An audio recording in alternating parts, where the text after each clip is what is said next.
صحابہ امت ہے، اطرت نہیں ہے. اہل بیت اطرت بھی ہے، امت بھی ہے. نہیں سمجھ توجہ فرمائی. علی اطرت بھی ہے، امت بھی ہے، صحابی بھی ہے، بھائی بھی ہے، جزو نور بھی ہے، جزو جسد بھی ہے. صحابہ کب سے ساتھ آئے؟ سیرت پیغمبر ہم لینے چلے، کوئی 40، کوئی 50، کوئی اس سے پہلے، کوئی اس کے بعد. صحابہ سے پوچھا، گھر تک در تک ملی. 40 سال کی عمر کے بعد پیغمبر نے اعلان کیا، اور یہ لوگ بھی 40 سے اوپر کئی لوگ ہو چکے تھے. بے حیائیوں میں، شرک میں، بت پرستی میں، حماقتوں میں، جاہلیت میں زندگی گزری. پکے ہو گئے، بالکل پکے ہو گئے. رنگ تو نہیں اترا آخر وقت تک، جب رنگ پکا ہو جائے تو نہیں اترتا. بہرحال پکا چڑھ جاتا ہے. صحابہ سے دین لیا ان کا، ہم در تک بتا سکتے ہیں باتیں. وہ بھی 40 سال کے بعد پیغمبر نے جب باتیں شروع کی، تو کوئی پہلے سال، کوئی دوسرے سال، کوئی تیسرے سال، کوئی چھٹے سال، کوئی 7ویں سال، کوئی مکے میں، کوئی مدینے میں. ان کا در تک بتا سکتے ہیں بس. ان کا گھر کے اندر کا حال، ان کا توبہ، لا حول ولا قوت. بغیر اجازت کے ہم وہاں پہ کھڑے بھی ہو جائیں تو قرآن کی آیت آ جاتی ہے.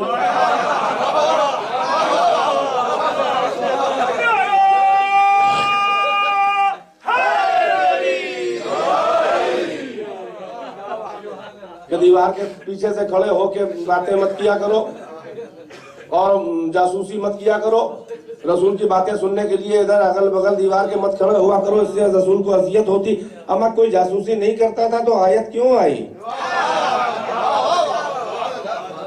اور ازواج میں بھی کہا جا رہا ہے وَلَا تَخْضَعْنَ بِالْقَوْلِ، نرم آواز دبا کے، سریلی بنا کے، دبا کے، دبے لہجے میں، نرم لہجے میں بات مت کیا کرو نامحرموں سے. اس سے دلوں کا مرض ہوتا ہے، بڑھتا ہے. اس کے مطلب اگر کوئی نرم لہجے میں بات کوئی صحابہ بھی نہیں کرتی تھی تو اللہ نے کاہے کے لیے ان کی سرزنش کی، کیوں ادب سکھا رہا ہے؟ آیت تو یہی بتا رہی ہے کہ کوئی کرتا تھا اور کوئی سنتا تھا. یہ ہے صحابہ ازواج. ابھی اللہ کا کرم ہے کہ ہر جگہ نام لے کے نہیں کہا، ورنہ بڑی رسوائی ہوتی. شاید وہی بینیفٹ آف ڈاؤٹ چلا رہا ہے ابھی تک. میرا مطلب یہ ہے کہ کیسی ازواج بھی ہیں. ارے ہو تو کوئی خدیجہ جیسی ہو، کیا مقابلہ. مکے میں رسول اللہ نے اسی لیے شادی ہی نہیں کی، کسی سے شادی نہیں کی. یعنی مکے میں زندگی 10 ہجری تک، اس کے بعد 13 تک نہیں کی، مدینے میں ہوئی. اس کا مطلب میں کہوں اگر خدیجہ کو کہ بیت رسول اللہ، بیت رسالت کی وحدہ لا شریک زوجہ.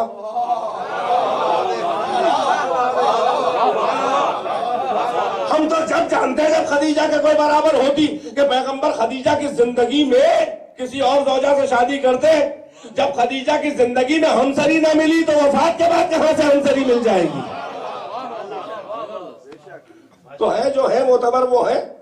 لیکن آپ بخاری مسلم میں خدیجہ سے روایت ہی نہیں، بالکل شجرہ ممنوع ہے. اگر خدیجہ سے روایت لے لیں گے تو ترک اولا ہو جائے گا. چاہے گناہ ہو جائے ترک اولا نہ ہو. الٹی منطق ہے.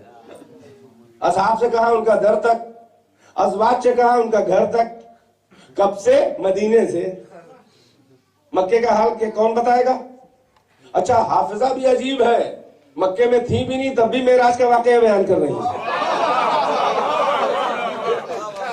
ہوکا سارا دین ہم بتائیں گے، اہل بیت تک مت جاؤ، ہم ہیں ذمہ دار. کیا جاؤ گی؟ جھوٹی روایت بیان کرو گی تو حیثیت کھل کے رہ جائے گی. مدینے میں عقد میں آئی ہو، مکے میں معراج کا واقعہ بتا رہی کہ معراج میں پیغمبر کی روحانی معراج تھی. سر اقدس تو میرے زانو پر تھا. ابھی نکاح میں آئے نہیں، زانو پہ سر آ گیا. ویسٹرن کلچر تھا کیا؟ صلوات پر محمد و آل محمد.